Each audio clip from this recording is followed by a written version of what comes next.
आज की live class हम ऋषिकेश से स्टार्ट करते हैं और हमारा विषय है साइकोसोमैटिक, शरीर और मन का सामंजस्य, असामंजस्य से होने वाले रोग और उन रोगों को की में जो ऊर्जा लगी है उस ऊर्जा को हम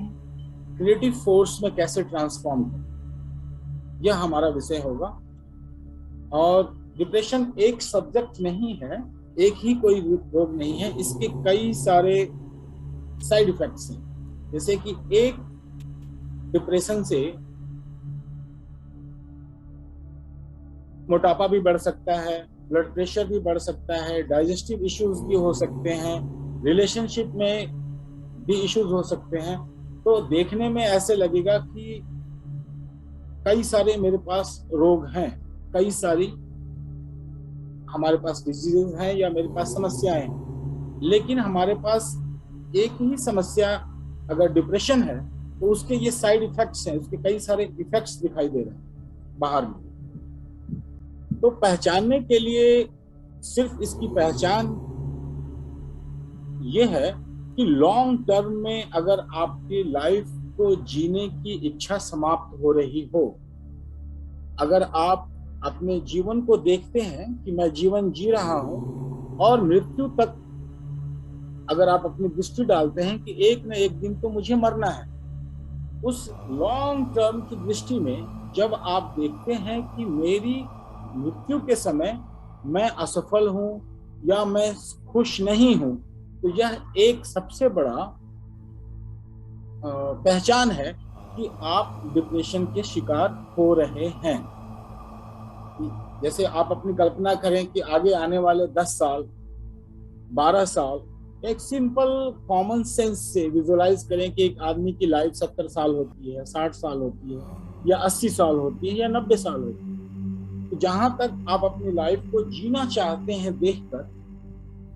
और अपने बुढ़ापे तक और जीवन के अंतिम मृत्युशैया तक अगर आप दृष्टि डालते हैं और उससे आप परेशान नहीं होते, तो इसका मतलब है कि आप डिप्रेशन के शिकार नहीं हैं। कोई भी आदमी थोड़ा बहुत रोज के दिनचर्या में तो हर आदमी थोड़ा परेशान होता है, थोड़ा चिंतित होता है, लेकिन अगर यह कंटिन्यूअस फ्लो है, एक हैबिचुअल पैटर्न बन रहा है, तो हमें इस पर ध्यान देने की जरूरत होगी कि लगातार 2 सप्ताह से 1 महीने से हम चिंतित हैं, परेशान हैं, तो फिर आपको बहुत गहरे में जाकर इसको सही करना होगा। गहरे में जाने का तात्पर्य ये है कि हो सकता है कि आप अपने जीवन में आपने दादाजी को, पिताजी को या बहुत सारे लोगों को जीवन के अंतिम क्षणों में सुखी नहीं देखा, तो वो मेमोरी, वो याद भी आपके ऊपर हावी है कि हो सकता है मेरा जीवन भी ऐसा ही हो जाए। और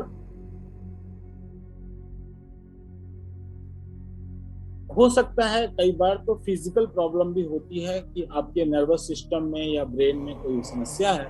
तो ही आप ऐसा सोच रहे हैं। तो एक मेडिकेशन इसका उपाय है और दूसरा हमारी मेडिटेटिव थेरेपी है। मेडिटेटिव थेरेपी एक इंसाइट होती है, हम इंटेलिजेंस को अवेकन करती है। इंटेलिजेंस की अवेकनिंग से एक ही क्षण में आपको सारी चीज दिखती है और एक ऐसी समझ बन जाती है और एक ऐसी ऊर्जा अंदर आ जाती है, उस ऊर्जा से फिर आपको जीने की तमन्ना पैदा हो जाती है। सब कुछ अच्छा लगेगा, सब कुछ सुंदर लगने लगेगा और फिर आप सोचने की नहीं, मैं जीऊंगा और मैं जीवन के अंतिम क्षणों तक काम करता रहूंगा, तो आपने डिप्रेशन को हरा दिया। एक पॉइंट है कि जो व्यक्ति ऐसा सोचता है कि मैं अपने जीवन के अंतिम श्वास तक अपने कार्य में संलग्न रहूंगा या रहूंगी, और ऐसा कोई वर्क आपके पास है, तो आप डिप्रेशन के शिकार नहीं हो सकते।